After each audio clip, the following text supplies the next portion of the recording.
What's up, everybody? It's your favorite show, Get a Bucket. I'm your host, Trey, and as usual, hope you're all having a wonderful, wonderful day.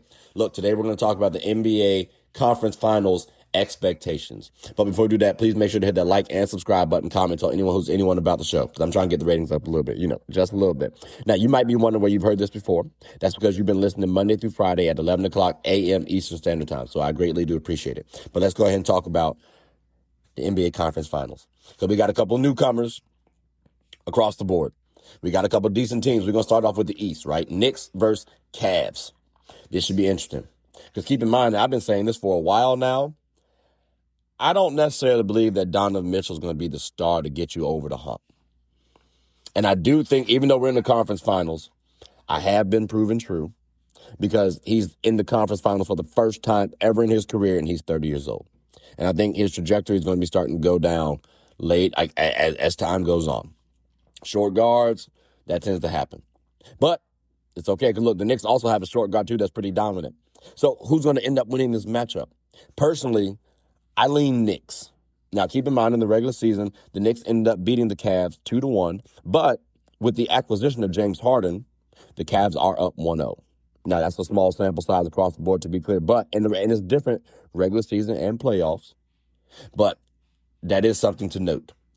Now, the Knicks do have more rest because they swept the 76ers, kind of surprisingly, even though Joel Embiid was not healthy, but we'll talk about it. And the Cavs went Game 7 against a quality but young Pistons team. I lean the Knicks because of what I believe their focuses should be and which one I deem to be easier to do.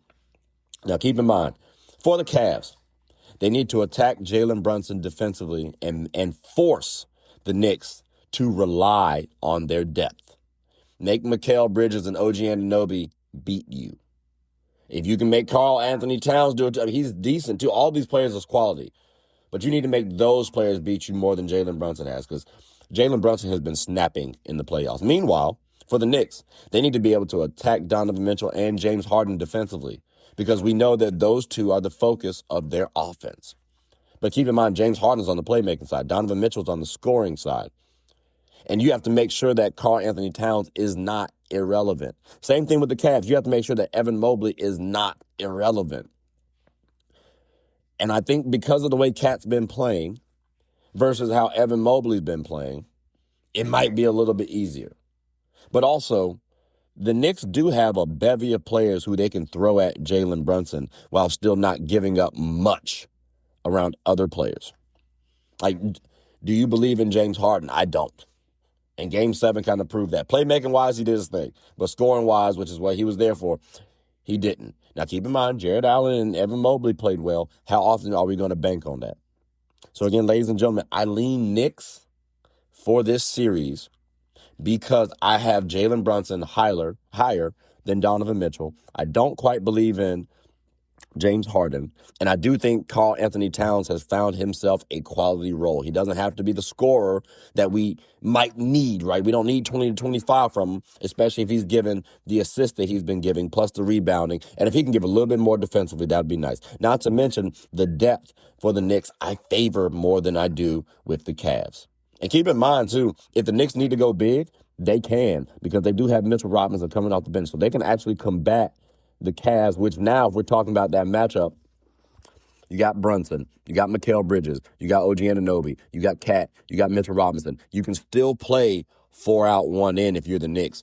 Meanwhile, the Cavs, they can try to do something, but I'm okay with Evan Mobley shooting the 3 ball. He made a clutch one versus the Pistons, don't get me wrong. But keep in mind, I might be okay with living by that type of shot by Evan Mobley as opposed to him getting to the basket. So I lean Knicks just because schematically I think they have an easier job at winning. Not to mention, the Cavs just went Game 7. That's got to take a toll on their body. And it was against a quality but young Pistons team.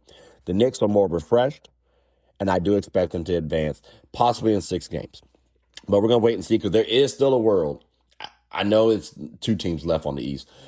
But if you're talking about schematically, I do think the Cavs do have the ability to beat the Knicks. But I just lean the Knicks in this series because of the matchup.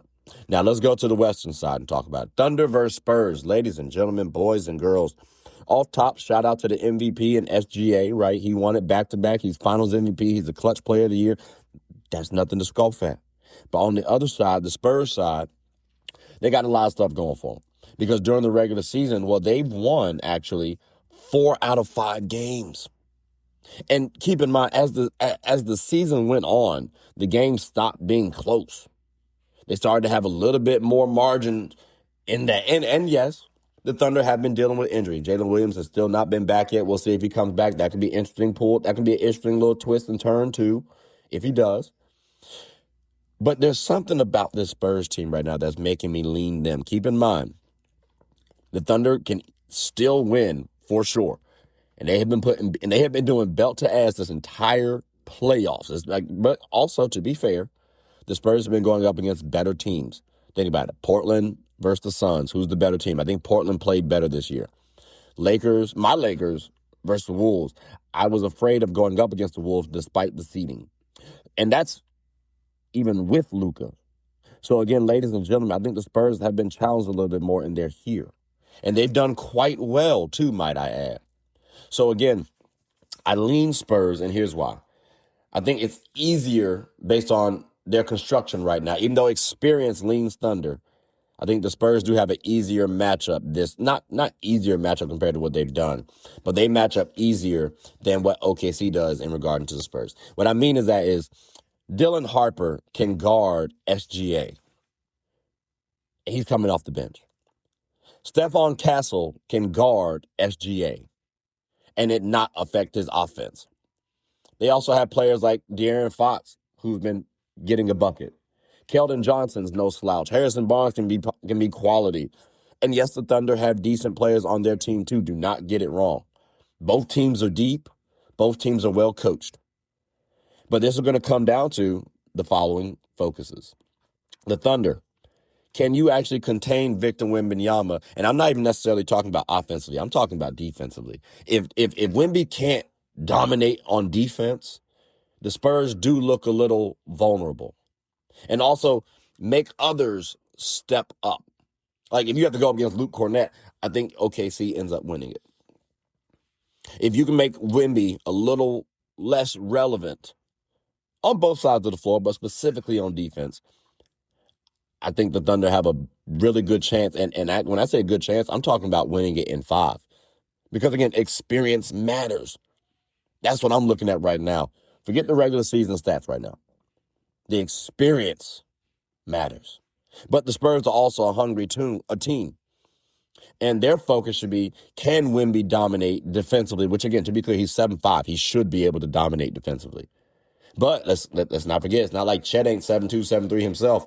And how tall is Hartenstein? 7-footer as well. So they have 2 7-footers who actually start. So who would be guarding Chet? Because if Chet's going off, 1, that's going to piss off Wemby. But they got a little rivalry going on. But 2, it nullifies Wemby's effect. Unless Wemby's coming out to the paint, but now Hartenstein can do a little damage, or Shea can get to the bucket a little bit easier. So if Wemby's able to dominate, again, the Spurs look a little bit better. Also, De'Aaron Fox, Stephon Castle, you both have to generate offensively. Like, I almost want to say you have to carry the team, which you both are capable of doing, but it's now time for you to do so. No mess-ups, because there's going to be a mean light shown on both of y'all, if so. And keep in mind, it's going to be a harsher light for De'Aaron Fox because you are the vet on this team. You've been in the league for a couple seasons now. Stephon Castle's still young, so we might expect some mess-ups from him. But overall, even though the Thunder have the more experience, they have the cohesion, there are some chinks in the armor. And I do think the Spurs are the team that can, at minimum, make them go the distance or, in fact, lose. So I'm leaning Spurs, but this is still a jump ball for me, ladies and gentlemen. I would like to see how Game 1 goes, which that's supposed to be tonight, so it's supposed to be a good one. I think this could be the best series in all of playoffs. Not the conference finals. I'm talking all of playoffs. Maybe this should be the NBA Finals matchup. That's my expectation. But ladies and gentlemen, boys and girls, y'all heard me. I'm thinking Knicks, and I got Spurs, which will be the rematch of 1999. And if you heard the word rematch, then you kind of already got an idea of who I'm leaning towards in terms of even taking it all the way. But that's another discussion for another day.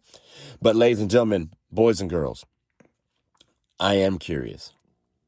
Who do you all favor in these matchups? Knicks versus Cavs, Thunder versus Spurs. Let me know your thoughts. But boys and girls, ladies and gentlemen, that does conclude the end of the episode. So please, again, make sure to like, subscribe, comment, tell anyone about the show. My name is Trey. I'm the host of Get a Bucket. I hope you are all having a good one. Take care.